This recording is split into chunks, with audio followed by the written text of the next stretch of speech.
From UBN Studios, you're listening to Unsugarcoated with AALIA, bringing you interviews with public figures and inspirational people speaking on self-improvement with empowering themes. And I'm your host, AALIA Lanius. Hello to another episode of your favorite social good talk show, where today we are going to explore the power of emotional intelligence and its impact on parenting. Who here has a kid or a niece or a nephew or a mom or a dad? You know, somewhere I'm sure this will be an intriguing conversation for you. As we embark on this journey, I am reminded of the wise words once said by our guest today. The most powerful way to change the world is to raise children who have been raised with emotional intelligence. Look at that, right? And it's true. When we raise our children to be empathetic, compassionate, and emotionally resilient, we are building a better future for all of us. In a world where we face so many challenges, it's easy to feel helpless and overwhelmed. But as parents, we have a unique opportunity to make a difference. By nurturing our children's emotional intelligence, we can empower them to become agents of change, to create a world that is more equitable, more compassionate, and that's why we are so excited to be joined by a true pioneer in the field of emotional intelligence and parenting. So whether you're a parent, an educator, or simply someone who cares about the future of our world, I invite you to join us today on our journey of discovery and growth. Together, let's explore the power of emotional intelligence and the transformational impact it can have on our lives. So with that, let's get our guest on. Meet Katherine Winter-Sellery, CEO and founder of Conscious Parenting Revolution and the creator of Guidance Approach to Parenting, a program that uses conflict resolution skills to communicate more effectively with children.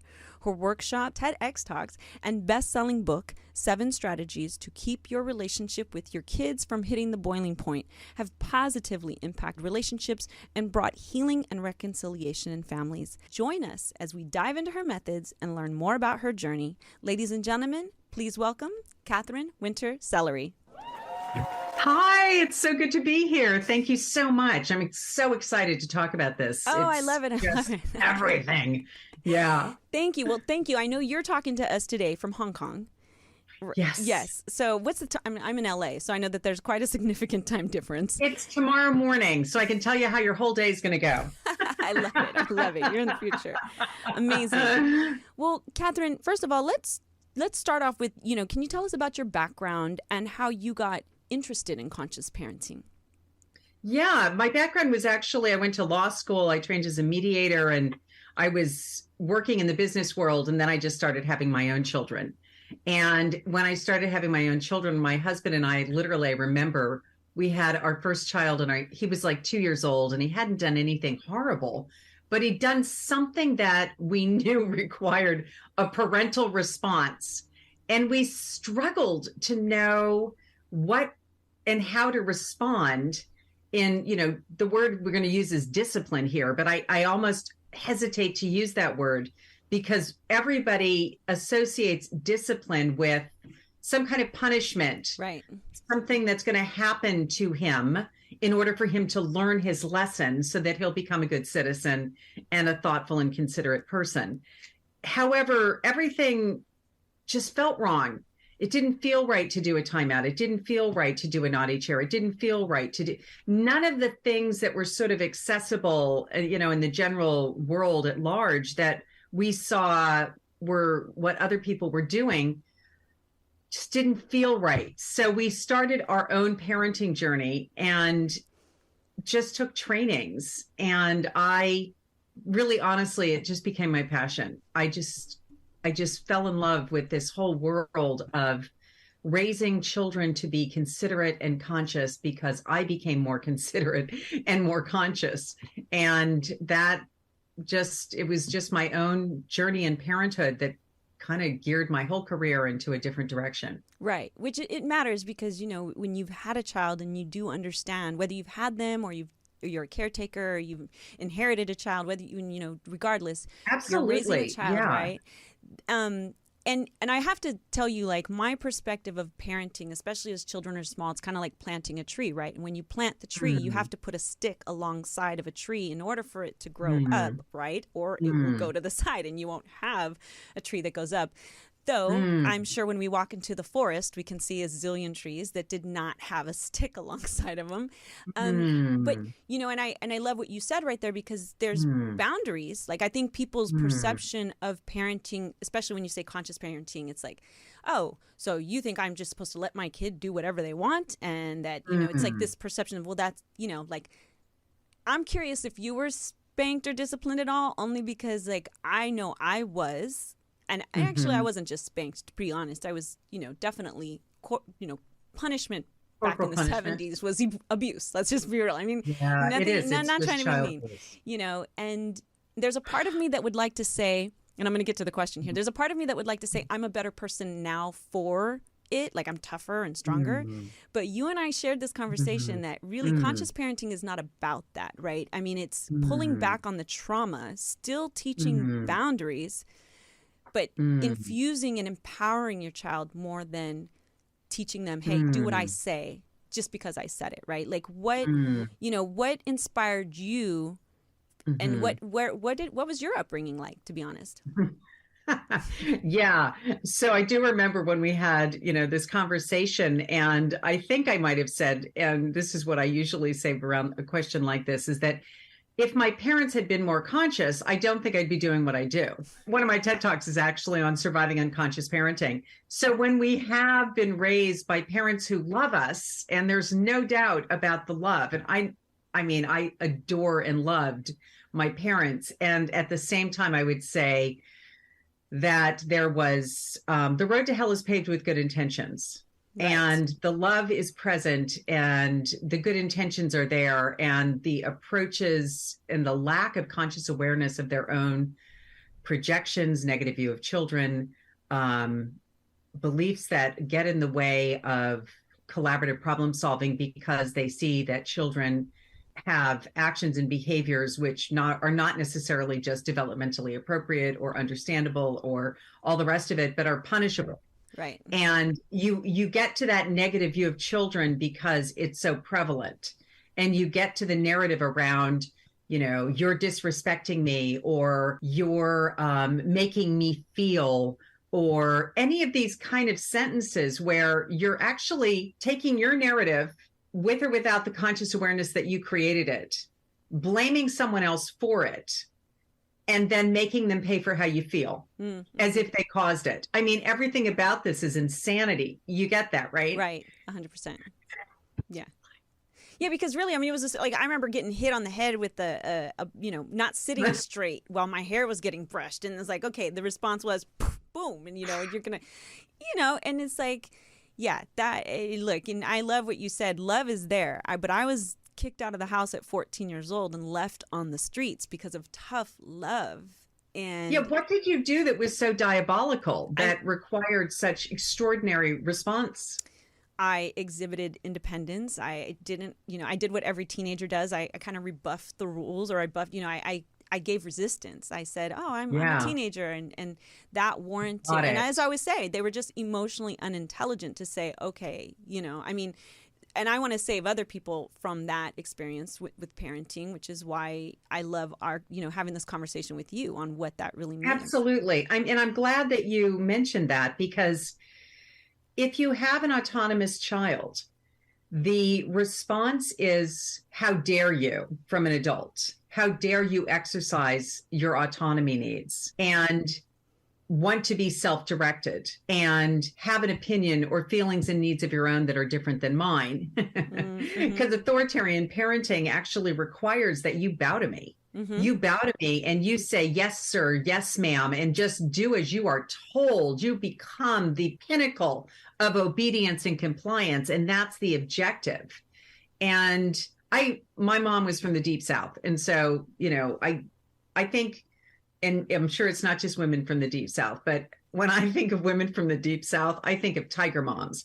I think of people who just want you to do as you are told and go, and of course, there's the cotillion and there's the white gloves and there's the crossing your legs at the ankle and all of it. And you become a good citizen, you become a considerate, thoughtful person and a blah, blah, blah, blah, blah. And the list goes on and on. And I could say that the energy of do as you're told in the child that wants to be accepted by their parents, the child will just do it because they're not going to risk their parents, withdrawing their love or even looking disappointed because they are so tied with that parental approval. And the autonomous child is going to risk that disapproval in order to be self-directed, in order to stay connected to themselves and their own feelings and needs, in order to exert the fact that they are separated, individuated in their own person, and they get punished for it every time. Sometimes what happens is they learn to betray themselves and their inner voice in service to the other. Right.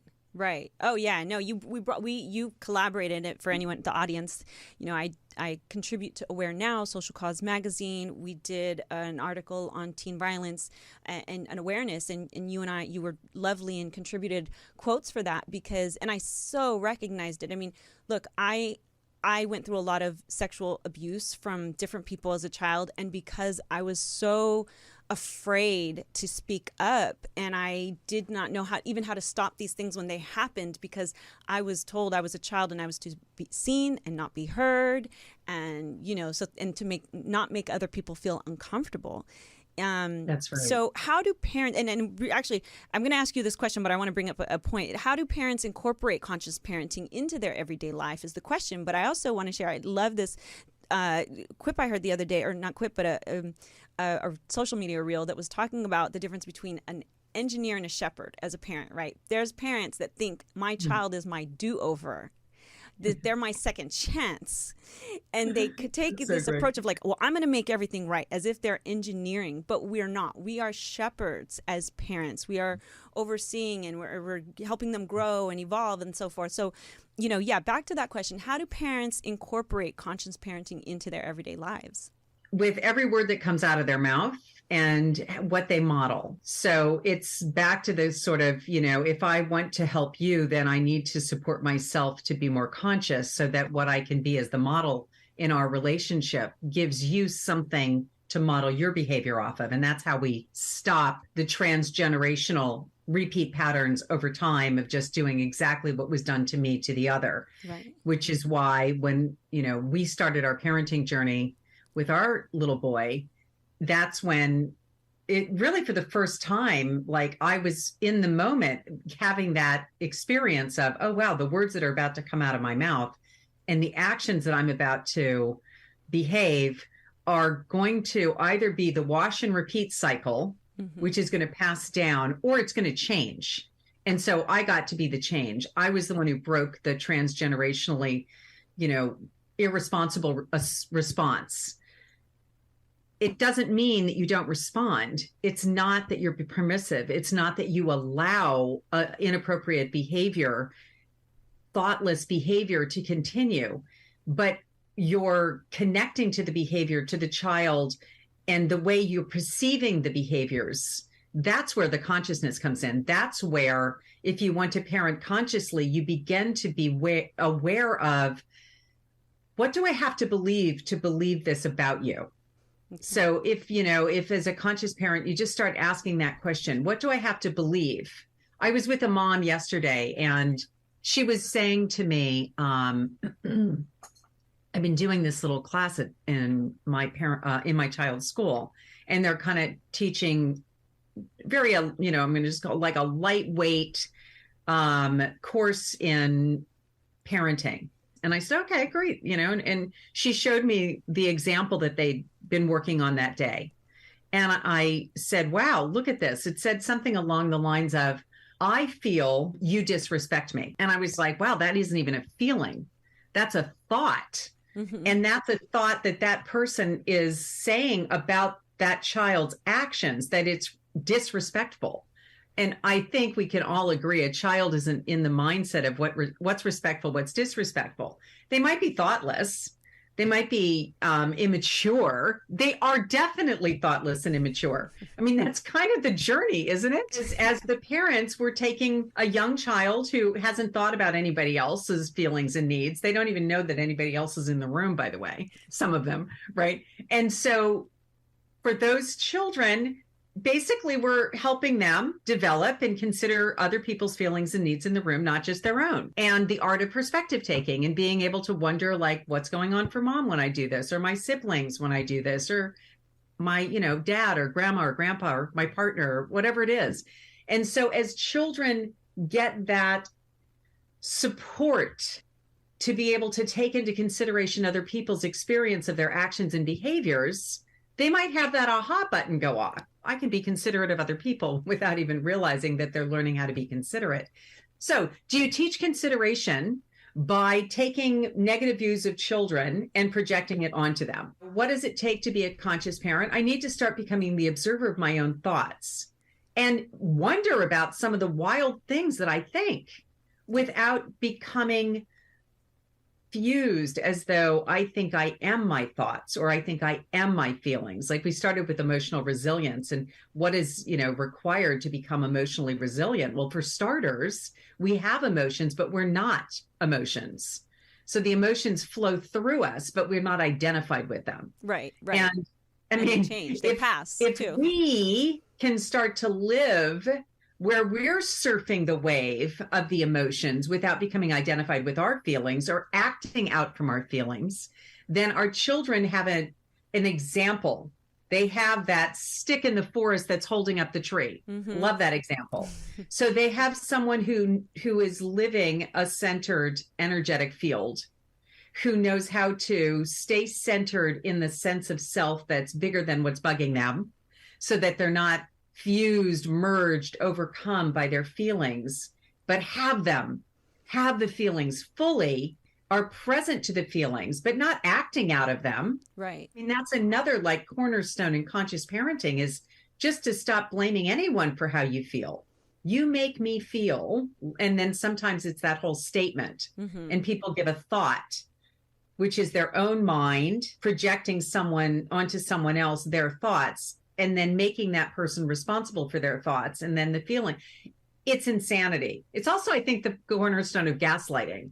So this is where I guess I lift the conversation and say, well, it's not just about how we're communicating with our kids, because again, it's a lot about how we communicate, period. Right. And whether we're consciously aware of the things we're projecting onto other people or the ways in which we're not being accountable for what we're feeling and what we're needing and how we're communicating what we're feeling and what we're needing. And if we're blaming our feelings on other people, that example is being passed down, and children then become unaccountable for their behaviors. And we wonder why they're unaccountable for their behaviors. First of all, I mean, the conflict resolution in itself, it is both parties saying, I feel this way, but we want to move past this, right?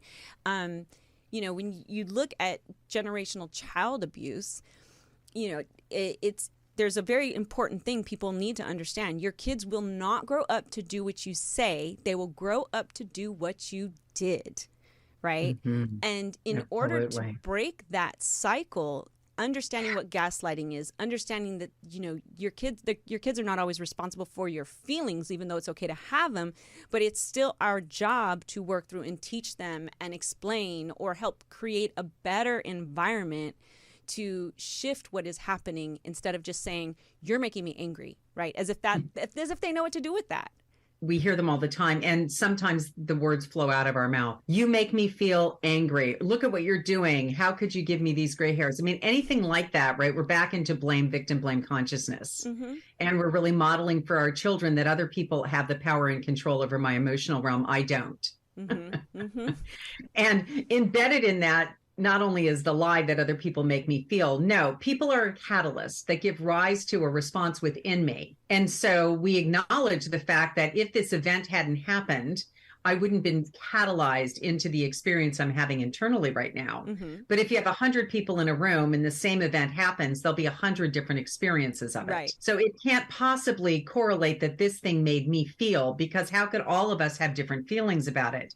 If it was the cause of the feeling, we'd all have the same wave of feeling, and we won't, because all of us will be telling ourselves a different story about what we saw. Mm-hmm. And then we begin to understand it's the story that I tell myself that commands how I feel about this thing. There is actually that gap between something being the catalyst versus the cause. You can struggle with not wanting to blame someone and even say those words, I'm struggling not to blame you for this. But that's emotional this internal intelligence. experience I'm having. But that's emotional intelligence. It is. I mean, yeah. And it's modeling, I'm struggling not to want to blame you for this, but I know you can't cause my feelings. Mm-hmm. Mm-hmm. You can't cause my feelings. Yeah. And so I can't lay this at your feet, but I'm having feelings, man. They're everywhere.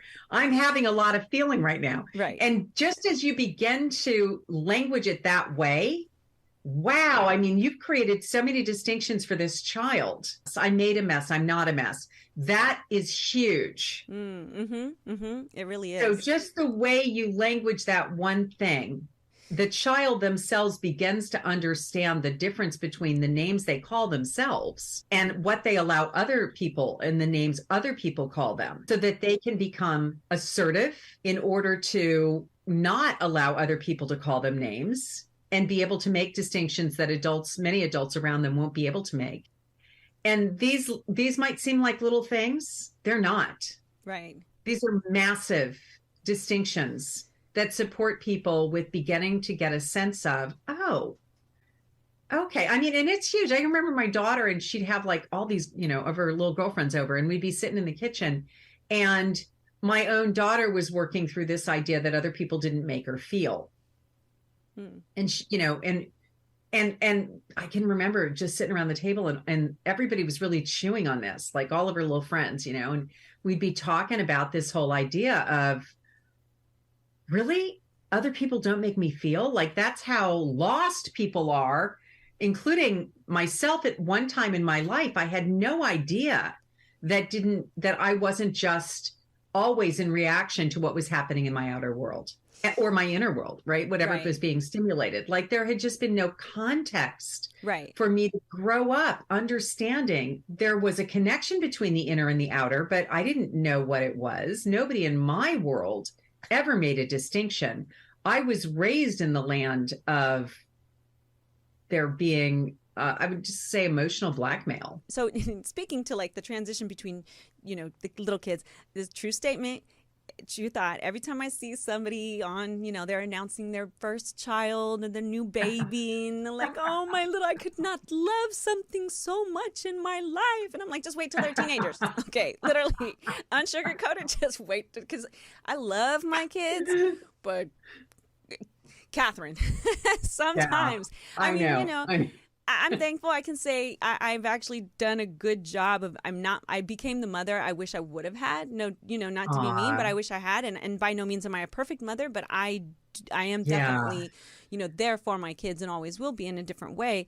But, it can be very stressful. Mm-hmm. It can be very stressful when they are exhibiting these, these actions and behaviors that you're trying to let them, but, it still is a challenge, right? You're still trying to teach them. You're trying to give them, because this is one thing I've noticed, or I'm sure, you've heard, where like, for example, me, the reason I had such a hustle and such a drive in life was because of the situation that I went through, right? I had no choice. I didn't have anyone picking up after me. I didn't have anyone to come and save my day. I had to be my own hero.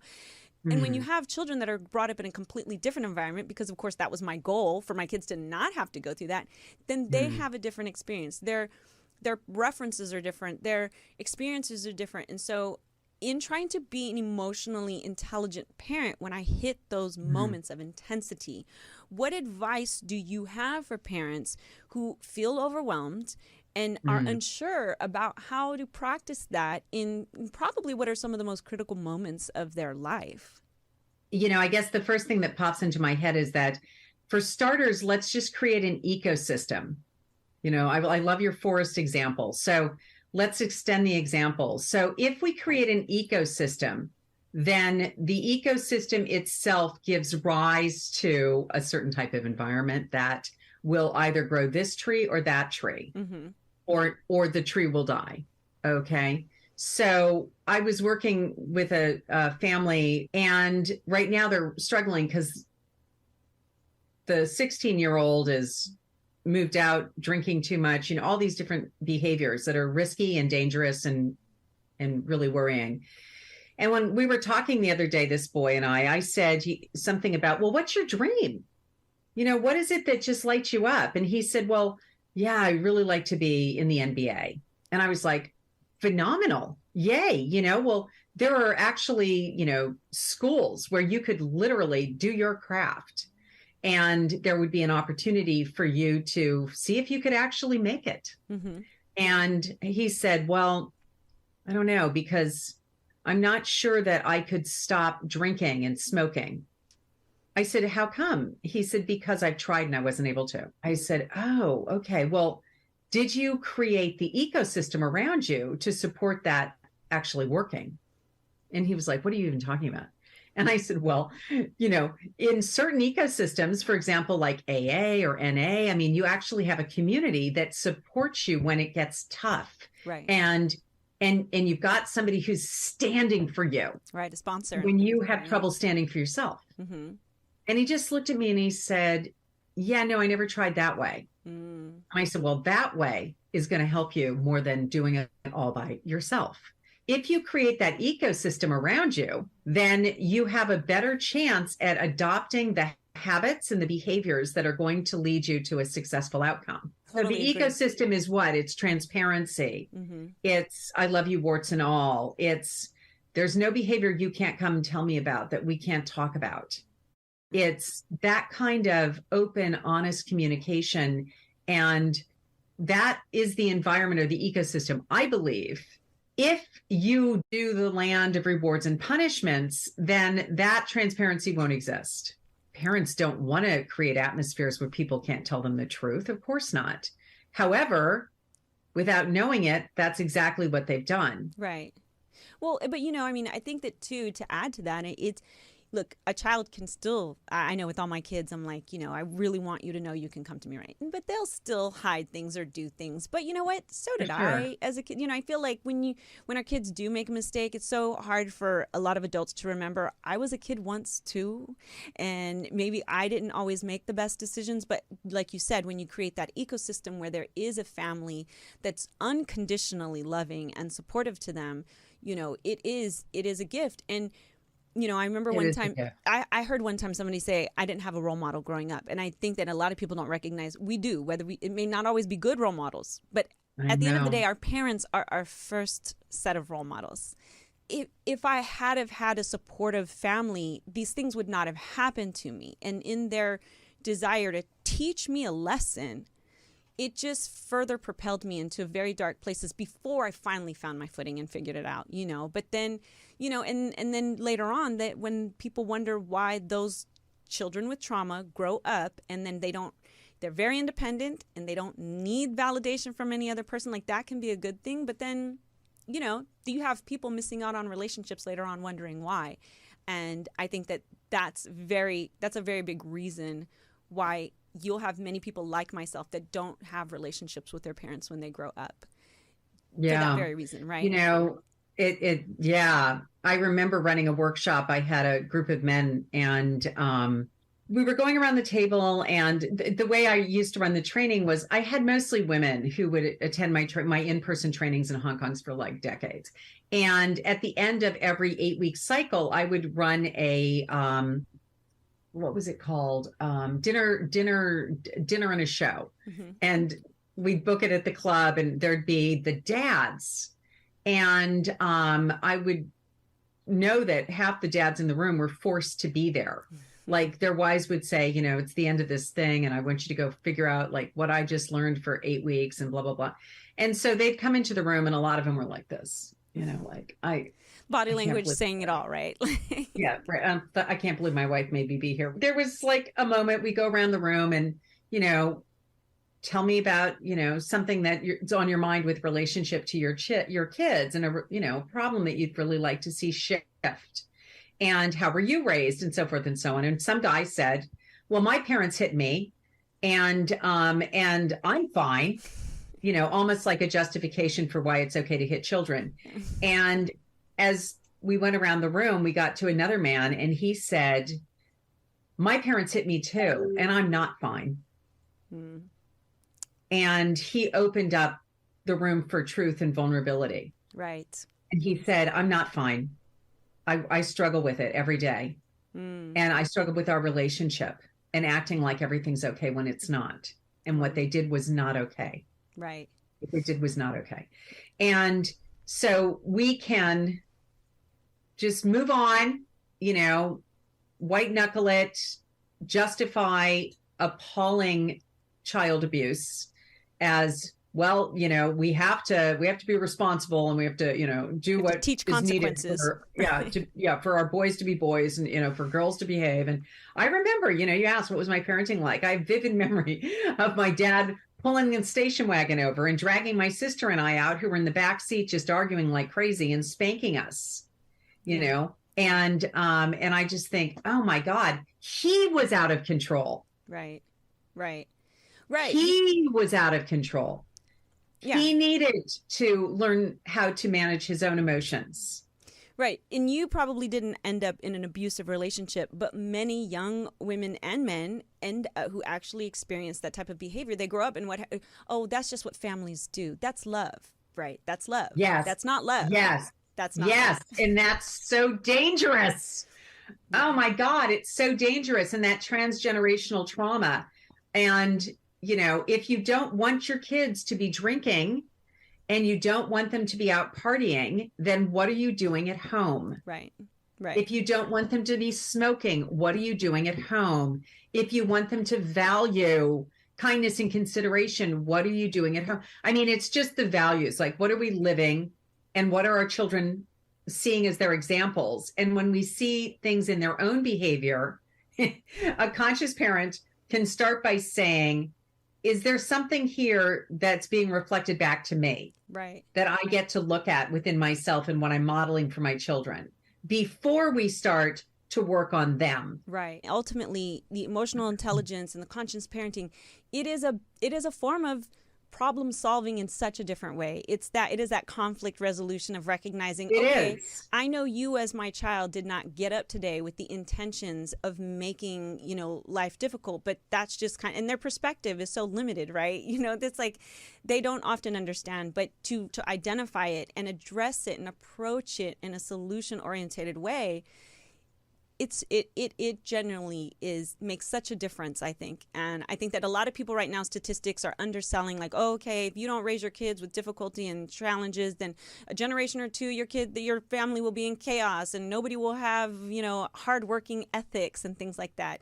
You've caused me to start really sort of like chewing on this idea that if I am not bathed in some sort of difficult and challenging home front, does that mean that I'll lack motivation? Right. Because I guess that's what you're getting to. Yeah. The grist for the mill for motivation comes from hardship. Right.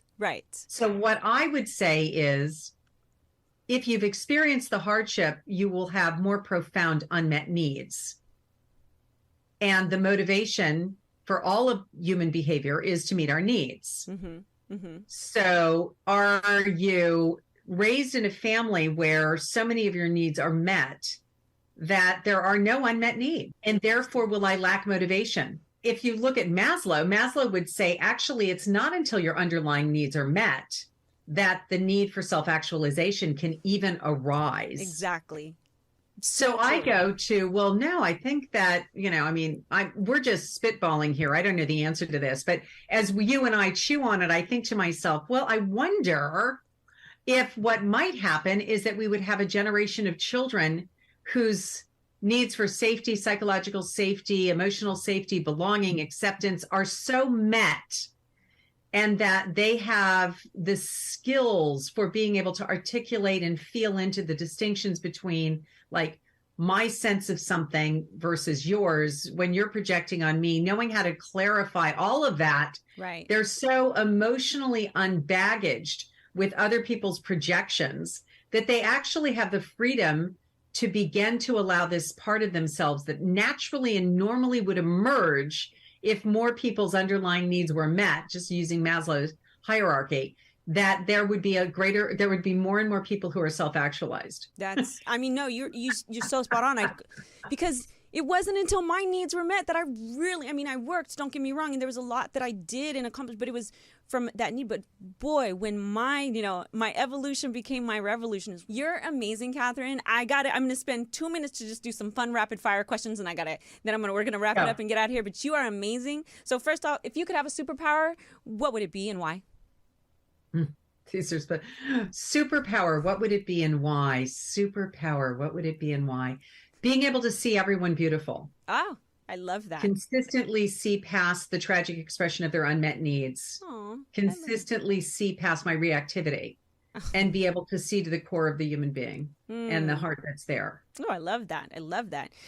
Do you have any guilty pleasure TV shows or movies?